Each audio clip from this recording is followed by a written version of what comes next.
Welcome to the Susan Brender Show. It's all about you. Featuring shows on health and wellness, the performing arts, politics, and people who inspire you to be your very best. And now, here's Susan Brender. I'm Susan Brender, and this is the Susan Brender Show. Today I have a guest who's been on my show, and the reason that I'm having him back is that he has so much information and education that he wants to offer to the audience. And he's been a teacher. He was a teacher for such a long time, and he has so much expertise and so much information that will really kind of indicate what is going on in the world of learning. Now, he's written a couple of books, which he's going to talk about, and one of them is Daniel, and the other is, it's Daniel, The Age of Discovery, and he'll tell you a little bit more about some of the other things he's done. So I want to welcome to my show Peter Pactor. And Peter, it's so wonderful to have you back on my show. I have to thank you because you've been an inspiration to me, and I'm sure you're going to be an inspiration to the audience as well. So let's start off with your book. Okay. Why should people read your book, Daniel, The Age of Discovery? What is so significant about it? Well, I think, and the readers who know me seem to reinforce this, that the book is got an interesting storyline, and it has engaging characters. Let's start with. So it's a pretty quick read, but more importantly, it has so much information in there about art and literature and history, real characters. But the most important thing, I think my editor summed it up best, and I'd like to share his paragraph with you. Sure. Would you mind me doing that? No, I think it's a great thing to do. Go on. Okay. More importantly, there's a strong morality underlying the storyline here, something that's not often seen in modern young adult fiction. Concepts like honor, decency, kindness, honesty, and empathy are gently introduced without a seeming preachy because they are byproducts of a compelling young protagonist's emotional quest to find his place in the world. Mm-hmm. And when I first got that, it just meant a lot to me. But friends stop me, and they want to know what's going to happen in the sequel, which is now at the publishers, and they want to know if I'm going to bring the characters back in the sequel, and they're all there. But it's just a wonderful read, and I think people can do this. Yeah. Now, Peter, you were a teacher for, 50 years or so? 50 years. Oh, yes. 50 years is a long time, and you've probably seen a very big change in our educational system. Let's start off by telling me what it was like at the beginning and how it's evolved. Well, at the beginning, I was so ignorant. I was learning more from the students, I think, than they were learning from me. But it wasn't that I was ignorant in what I was doing. It was just a different experience. But I found out one of my strengths as a teacher has always been listening to the students. Mm-hmm. And if you listen to them, they tell you what you need. I remember one time a student, is like my second year teaching, a student came up to me and said, Mr. Pactor, we can't tell whether you're angry or not. I said, why not? Because you don't look angry and you don't sound angry. I said, how should I sound? Yeah, and right. He told me, so I'd be able to go from this to what are you doing? Yeah, exactly. So now, so that was the past. Now let's talk about now. Even though you're retired, you still have a connection to the educational system, and you talk a lot about ethics and morality. And I'm interested in hearing what you have to say about that from the beginning of your 50 years to now. Okay, this is. I don't know if we have enough time, but I'll try to summarize what I'm saying. I'm going to go back to when you and I were students. Mm-hmm. Well, at least when I was a student, because I'm older than you. But what I think happened when I was a kid, what my parents told me, our places of worship told us, our schools told us, the neighborhood told us, the music supported the same thing, the movies and television, same values. Everything was consistent. And so up until about 5, 6 years ago, I don't think the kids have changed a lot. But I think with the advent of the cell phone, it's changed the kids tremendously, and they're not grounded in anything. They don't. When kids think it's all right to cheat, for me that's a serious issue. Mm-hmm. For example, and in the past I've seen kids in class, they would see someone cheating and they would catch that kid alone and say, "Look, I saw you doing this. If you do this again, I'm going to turn you in." And most of the schools I was in had an honor council, mm-hmm. and so it was pretty serious to go before your peers on an honor charge. But I don't see that anymore. The kids know so much more than we did when we were young because of access to the internet and the whole world for that matter. But it's become more than a tool to acquire information, and the information they're getting is not organized information. And the only information worth having, I think, is organized information. Sometimes you don't even know what you know, because something will spark it in, and you'll remember things that you have learned. But the organized information is where the power is in education. But the kids are coming in, and they're just learning for the grades. Learning does not mean anything to them. I would say only in my teaching experience has learning always meant something to my Latin students. Mm-hmm. But for the rest of the group, I don't think that's true. No, but Peter, let's stop for a minute and let's talk about this. When I was a kid, I remember going, this is in junior high school, I'm relating the story to you because it's an example of the changes that have happened in our educational system. So when I was in junior high school, I remember there was a rope down the hallways, and you had to go in one direction. You couldn't, just walk around and, get to your class and do all kinds of other things. You had to walk in one direction. And they caught me chewing gum. Imagine this, chewing gum. And they brought me to the principal's office for chewing gum. And the principal really, oh my God, she screamed at me. She said, "You have no right to chew gum in school. School's not the place for that." They scared me to death.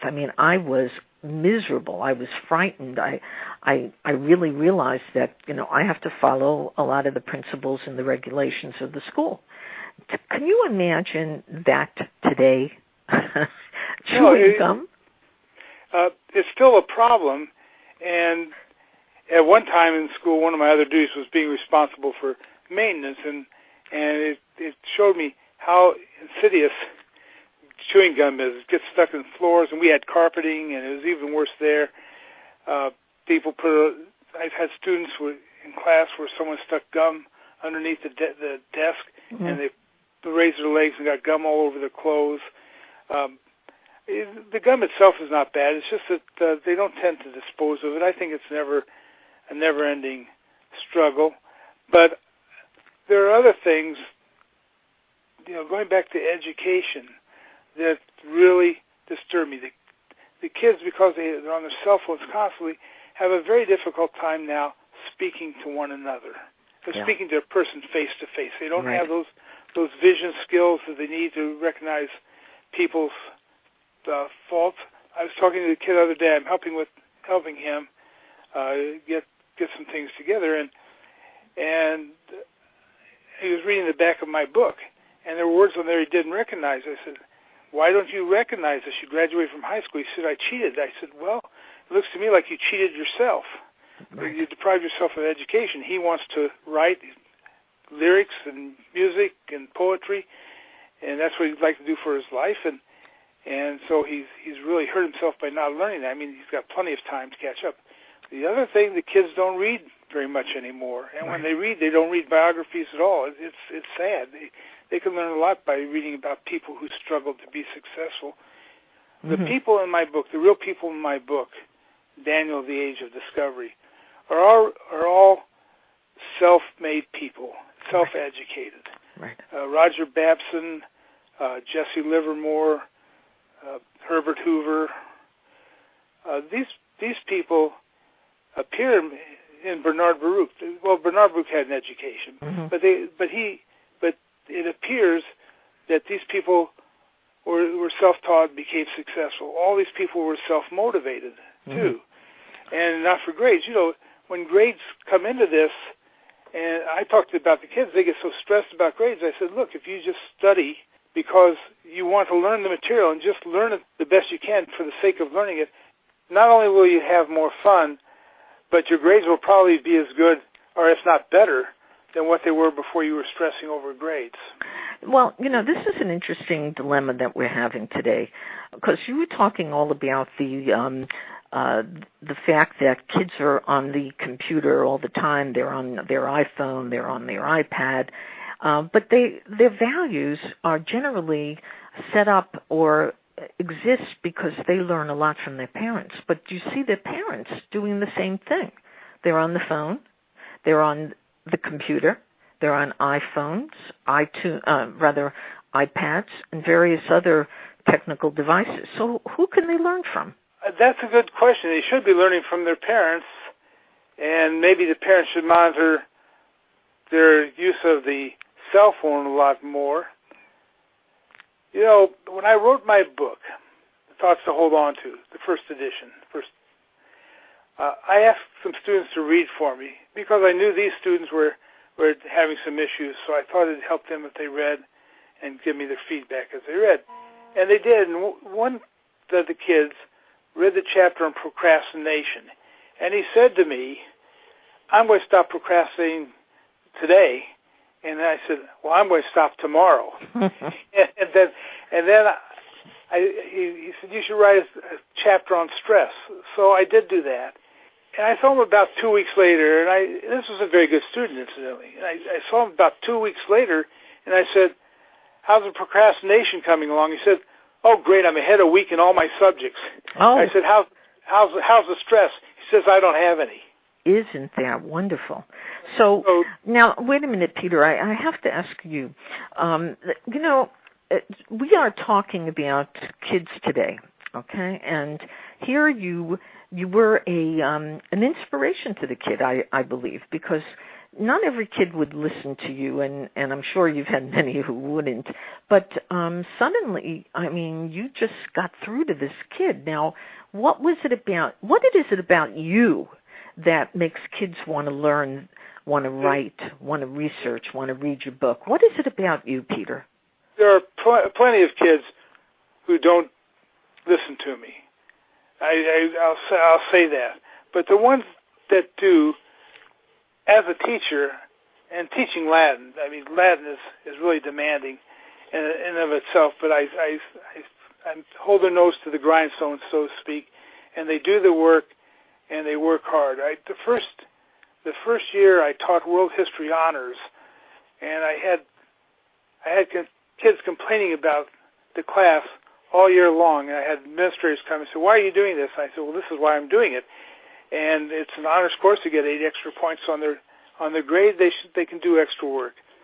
So anyway, the next year I'm walking down the hall, and the student stops me, and he says, thank you. I said, what for? He said, for making us write all those papers. They had to do a term paper every quarter. Mm-hmm.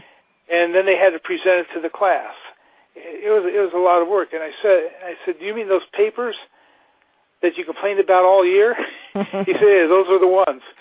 And it's really interesting. When the kids are pushed and you hold your standards high, they might complain, but they respect you, and they know in the end that you're doing things. World history class, I think I got a thank you from almost every student that took that class over the 7 years I was teaching it. That's wonderful. And it's amazing because I insist they do the work, and if they don't do the work, there's consequences to pay. Yeah, but Peter, you mentioned that you taught a class of Latin and also an accelerated class. Now, those students who are part of that, who learn Latin and learn many other things, are not the average students. So is it because they're so smart that they're their values are different and their ethics are different, because many of the schools today have students who have single parents, who are latchkey kids, who have a lot of trouble, and nobody seems to be able to get through to them. Well, you know, the problem is, and I didn't discover this till the last 15, 20 years. I knew it, but I never verbalized it, is that who is responsible for what the student does? And it's the student. And when I started my class teaching, I am responsible for my life.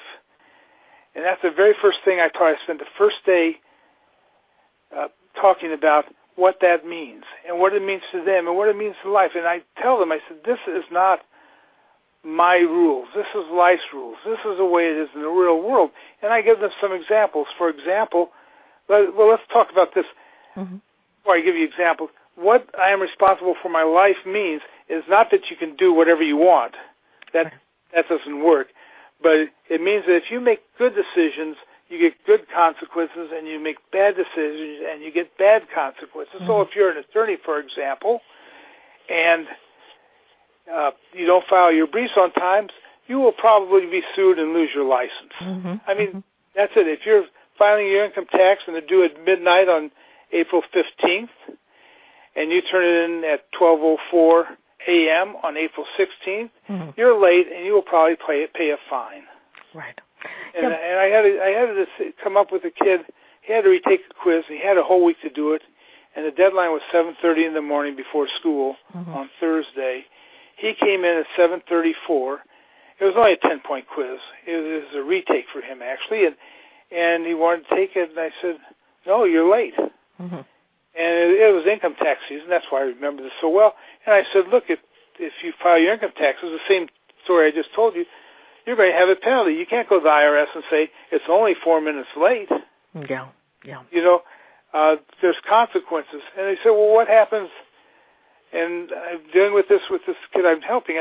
He said, "What happens if something happens to you that's bad and you are no cause of it?" I said, "But you still are responsible for your life. You have a choice on how you respond to what has happened. Right. You can choose to be angry, which I think is wrong, or you can choose to work through it and accept it for the best you can and go on." Mm-hmm. Well, Peter, just let me interrupt you for a second again, because I think about people like Bill Gates, Steve Jobs, various people like that who were part of the, oh my God, they invented Microsoft and various other technological companies. They didn't graduate college. But go ahead. You don't have to be a college graduate to be successful. What going to school does, giving you an education,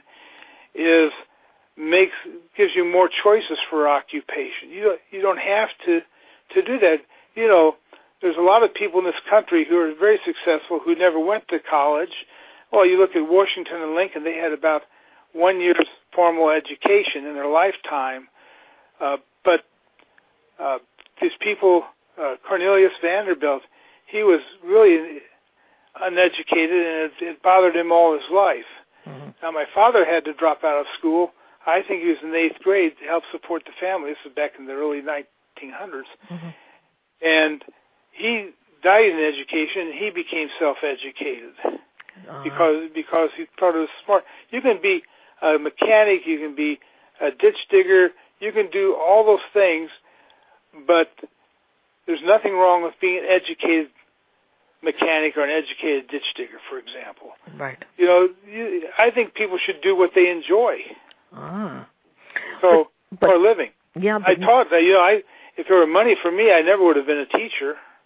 Yeah, except for the fact that, again, the people who generally they emulate are people they see on TV or in the movies. And, when you watch some of the TV shows or the movie, go to a movie, they see very successful entertainers making millions of dollars. They see basketball players and different sports people making unbelievable amounts of money, and it's it's a kind of jealousy, and they want to do that. They want to be actors. They want to be sports people.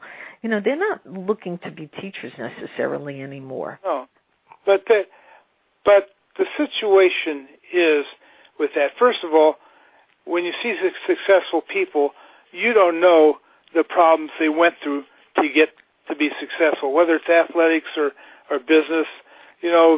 Babe Ruth folks didn't want him, they sent him to an orphanage.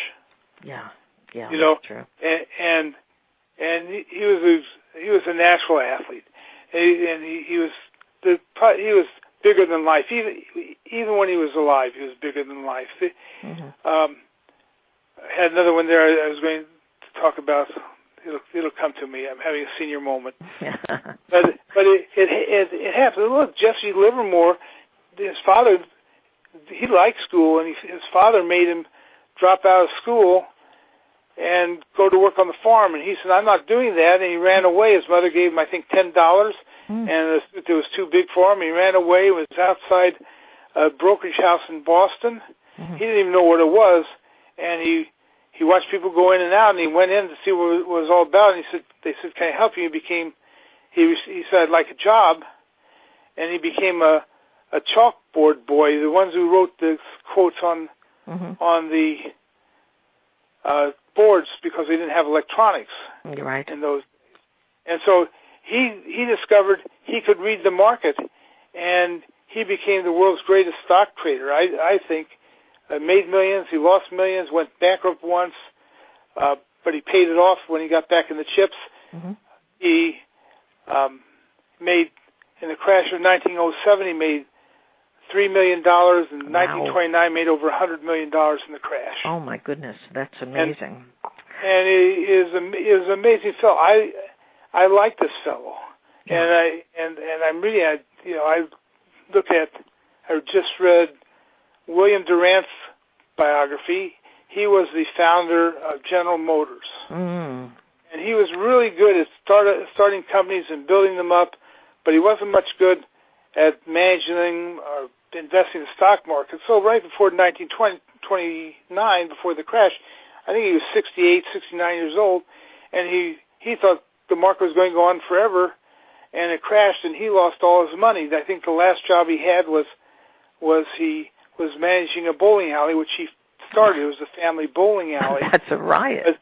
But he never lost his, I'd say, enthusiasm, his personality. People loved Will Durant. All right. They called him Bill. There you go. So, Peter, we're coming to the end of the show, and now it's time for you to talk about Daniel once more and tell people how they get it, how they find you on your website, and all of the other things that are necessary for you to be recognized as one of my great guests. Well, Daniel, The Age of Discovery can be bought anywhere you buy books.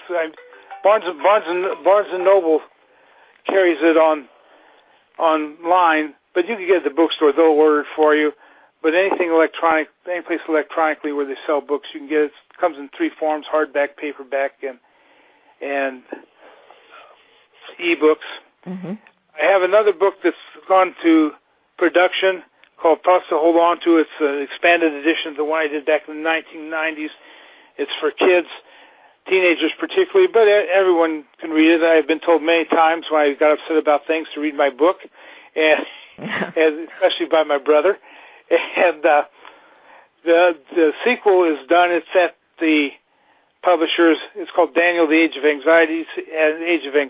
It's at the publishers now. We're about ready to start editing, and you can find more information at my website, peterpactor.net.